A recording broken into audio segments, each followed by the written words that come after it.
जब इंसान ने इस धरती पर सबसे पहले कदम रखा तब ये जगह बहुत खतरों से भरी थी। जो ताकतवर था वही जिंदा रह पाया। इंसानों ने भी जानवरों की तरह खाना जुटाने के लिए टोलियाँ बनाई। उनके सामने जो भी आया वो उसे ख़त्म करते चले गए, लेकिन वो मिलकर काम नहीं कर रहे थे। इसीलिए उन्हें एक मुखिया की ज़रूरत पड़ी। एक मुखिया की तलाश में कई साल बीत गए और आखिरकार उन्हें एक ताकतवर मुखिया मिला। उसने अपने सामने वाले की ताकत देखी, दोस्ती भी देखी और उसी दोस्ती ने इंसान की ज़िंदगी बदल डाली। तो एनएस फिल्म्स प्रेजेंट्स अल्फ़ा, संघर्ष और दोस्ती की कहानी। तो ये समय था आज से 20,000 साल पहले का, जब यूरोप में लोग एक साथ कबीलों में रहा करते थे और मिलकर शिकार किया करते थे। उसी कबीले के मुखिया का बेटा होता है केडा। वो अपने बेटे और कबीले के बाकी नौजवानों को इस निर्दयी प्रकृति, जहाँ सिर्फ ताकतवर ही जिंदा रहते हैं, में लड़ने और ज़िंदा रहने के गुण सिखा रहा होता है, क्योंकि यहाँ बिना नियम और अनुशासन के ज़िंदा रह पाना मुश्किल है। वो अपने बेटे से कहता है, अब से तुम मेरे साथ शिकार करोगे। वो उसे अपना एक हार पहनाते हुए कहता है कि तुम एक मुखिया के बेटे हो और तुम्हें जीतना होगा, तुम्हें खुद को साबित करना होगा। कबीले का मुखिया टाऊ अपने कबीले की परंपरा के अनुसार अपने पूर्वजों के रीति रिवाजों द्वारा कबीले के नौजवानों को शिकार के लिए तैयार कराता है। वो सभी कुछ रस्में अदा करते हैं और अपने पूर्वजों से उनकी रक्षा करने की प्रार्थना करते हैं। केडा के माता पिता आपस में बात कर रहे होते हैं। उसकी माँ कहती है, मुझे नहीं लगता कि वो अभी इसके लिए पूरी तरह तैयार है। केडा के पिता टाऊ कहते हैं कि उसे खुद को साबित करना होगा और साल के इसी वक्त हमारा पूरा कबीला शिकार पर जाता है और अगर शिकार नहीं किया तो हम सब भूखे मरेंगे। उसकी माँ चिंता जताते हुए कहती है, मुझे डर है कि कहीं केडा हम सबको छोड़कर चला ना जाए। केडा ये सारी बातें चुपचाप सुन रहा होता है। अगली सुबह कबीले के सभी काबिल मर्द और औरत अपने अपने परिवारों से अलविदा लेकर शिकार के लिए निकल जाते हैं और केडा भी उनके साथ होता है। कबीले का मुखिया टाऊ अपने बाद केडा को कबीले का मुखिया बनाना चाहता है। इसीलिए अपने इस सफ़र में वो केडा को ज़िंदगी से जुड़ी काफ़ी अहम सीख देता है। वो केडा से कहता है कि ज़िंदा रहने के लिए संयम ज़रूरी है और उससे ज़िंदगी में कभी हार न मानने को कहता है। अपने सफ़र में आगे बढ़ते हुए उनकी मुलाकात एक अन्य कबीले के लोगों से होती है, जो कि दोस्त ही होते हैं, क्योंकि समय के साथ साथ इंसानों ने मिलजुल कर रहना सीख लिया होता है। फिर भी इन्हें अपना पेट भरने के लिए शिकार करने जैसा जोखिम भरा काम तो करना ही पड़ता है, क्योंकि इनके पूर्वज भी इसी तरह शिकार करके ज़िंदा रहते आए हैं और इसी रास्ते पर ये लोग भी चल रहे होते हैं। कई दिनों तक चलने के बाद इन्हें एक जंगली सुअर मिलता है, जिसका ये शिकार करते हैं। केडा के पिता केडा से उस सुअर को मारने को कहते हैं।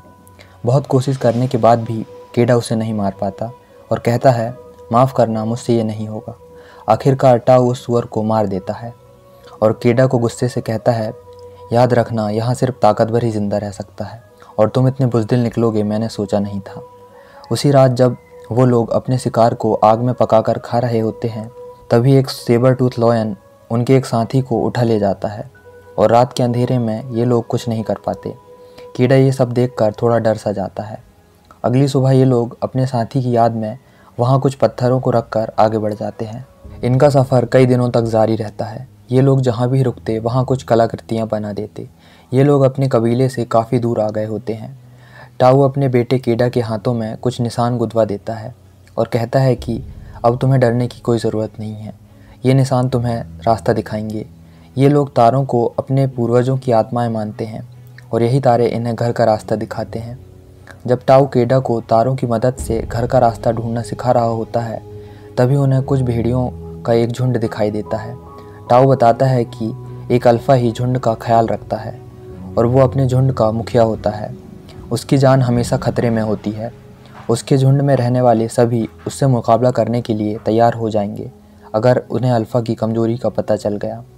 अल्फ़ा की ताकत और हिम्मत ही उसकी असली पहचान होती है और कोई भी पैदाइशी अल्फ़ा नहीं होता। अल्फ़ा की ताकत उसके अंदर होती है। अगली सुबह आगे चलते हुए इन्हें किसी जानवर का गोबर दिखाई देता है, जो कि ताज़ा होता है। वो समझ जाते हैं कि याक का एक झुंड आसपास ही है और उनके पास ये अच्छा मौका होता है शिकार करने का। ये लोग उन्हें खदेड़ते हुए खाई की ओर ले जाते हैं, पर उनकी इस भगदड़ में एक याक केडा को खाई में धकेल देता है। सभी लोग केडा को बचाने के लिए भागते हैं, पर उसका हाथ फिसलने से वो नीचे गिर जाता है। टाऊ उसे बचाने के लिए नीचे जाने की कोशिश करता है, पर सभी उसे रोक लेते हैं और कहते हैं कि ये आप क्या कर रहे हैं, वहाँ पहुँच पाना मुश्किल है और वो मर चुका है। कबीले के मुखिया होने के नाते कबीले के लोगों को बचाना तुम्हारी जिम्मेदारी है। हम तुम्हें खो नहीं सकते। अपने बेटे के जाने से टाऊ टूट चुका होता है।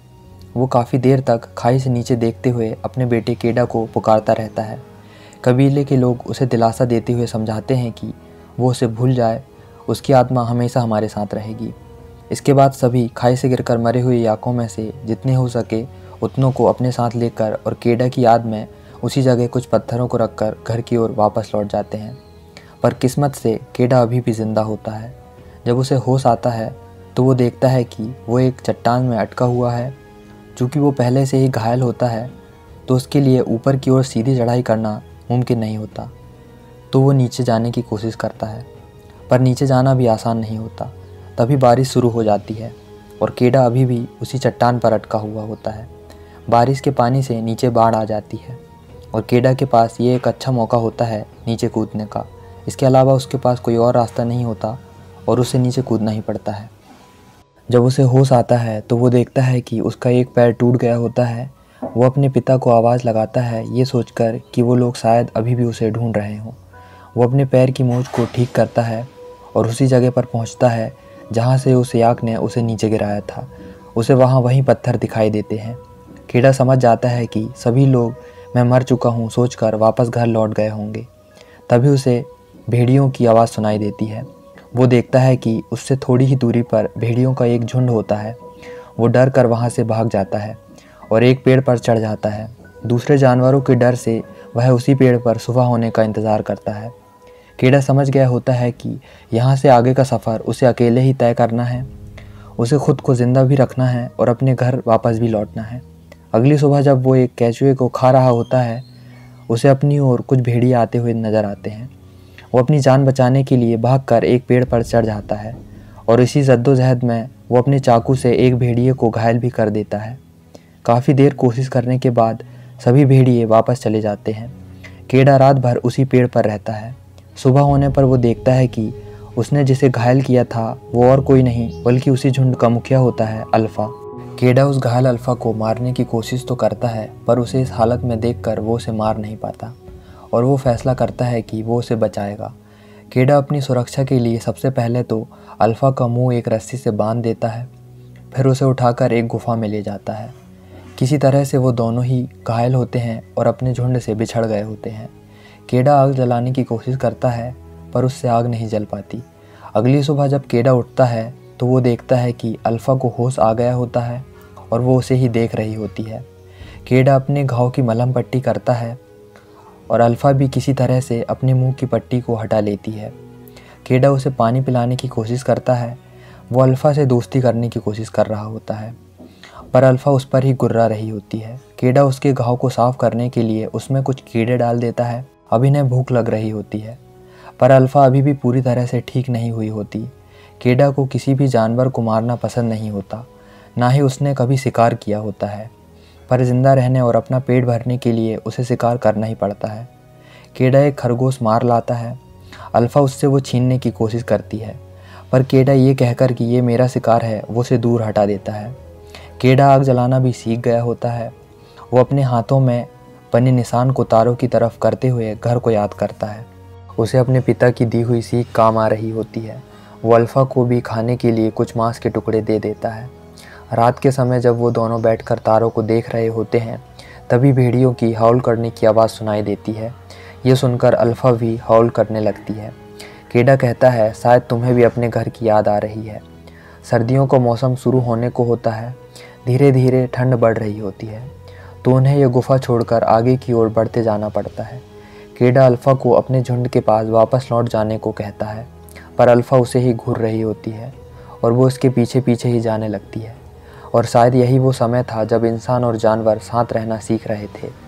केडा और अल्फ़ा भी अब साथ मिलकर शिकार करना सीख गए थे और वो ऐसे ही साथ में आगे बढ़ रहे थे, अपने घर की तलाश में, अपनों की तलाश में।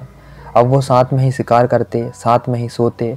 अब शायद से उनमें दोस्ती हो चुकी थी और शायद यही से इंसानों और जानवरों में दोस्ती की शुरुआत हुई होगी। जैसे तैसे दिन बीतते जा रहे थे, उनमें दोस्ती और भी गहरी होते जा रही थी। बर्फ़बारी शुरू हो चुकी थी। सर्दियों का मौसम आ गया था।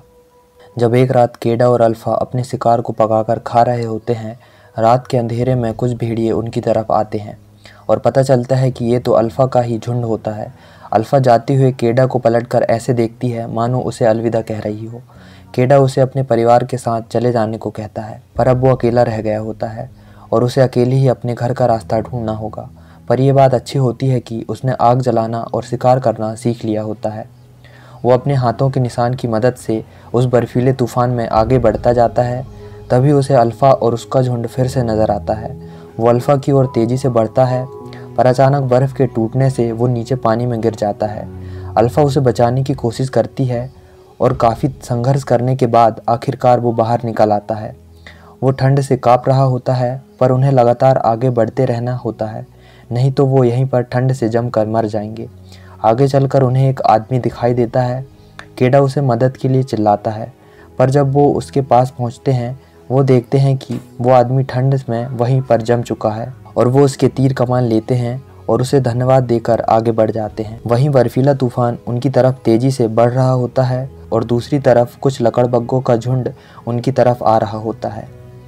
ये उनसे भागकर एक गुफा के अंदर आ जाते हैं, जहाँ एक दूसरा ही खतरा उनका इंतज़ार कर रहा होता है। उस गुफा में एक शेर होता है जो इन पर हमला कर देता है। केडा को बचाने के लिए अल्फ़ा बीच में कूद पड़ती है। तभी केडा तीर से उस शेर को मार देता है। बर्फीला तूफान और भी तेज हो गया होता है। इनकी हालत भी धीरे धीरे बिगड़ रही होती है, पर लगातार आगे बढ़ने के अलावा इनके पास कोई और चारा नहीं होता। तभी केडा को वही पत्थरों का टीला दिखाई देता है जो इनके पूर्वजों द्वारा बनाया गया था घर का रास्ता दिखाने के लिए। अल्फ़ा और केडा काफ़ी कमज़ोर हो गए होते हैं। इनकी रफ्तार भी धीमी हो गई होती है। उस शेर के साथ लड़ाई करने से अल्फ़ा काफ़ी कमज़ोर हो गई होती है और अब उससे और नहीं चला जाता और वो वहीं पर थक कर गिर जाती है। केडा उसे उठाकर कुछ दूर चलता है और अब वो खुद भी थक कर वहीं गिर जाता है। खैर, उन्होंने अभी भी हार नहीं मानी होती, पर उनका शरीर अब उनका साथ नहीं दे रहा होता। उनके पास जरा सी भी ताकत नहीं बची थी। उन्हें आराम की ज़रूरत थी। वो घर के इतना करीब आकर भी हार चुके थे। हिम्मत पूरी तरह ख़त्म हो चुकी थी। तभी केडा को अपने पिता की कही बात याद आती है कि तुम जितना सोचते हो उससे कहीं ज़्यादा ताकतवर हो और तुम्हारी हिम्मत तुम्हारे दिल से आती है। केडा की आंख खुलती है और वो फिर से उठ खड़ा होता है और अल्फ़ा को उठाकर अपने घर की ओर बढ़ जाता है और वो जैसे ही घर पहुंचता है वो ज़मीन पर गिर जाता है। उसके माता पिता उसे उठाते हैं। उनकी आंखों में आंसू होते हैं, पर खुशी के। केडा कहता है, मैं हमेशा से खुद को साबित करना चाहता था। उसके पिता कहते हैं, और तुम साबित कर चुके हो, तुम घर वापस लौट आए हो। केडा अपने पिता से अल्फ़ा को बचा लेने को कहता है, क्योंकि अल्फ़ा ही थी जिसने इतने दिनों तक केडा का उसके सफ़र में साथ दिया और उसकी हिम्मत बनी।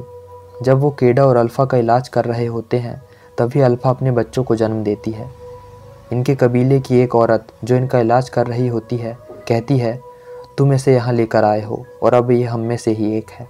और शायद यही वो समय था जब इंसानों की जानवरों से दोस्ती की शुरुआत हुई।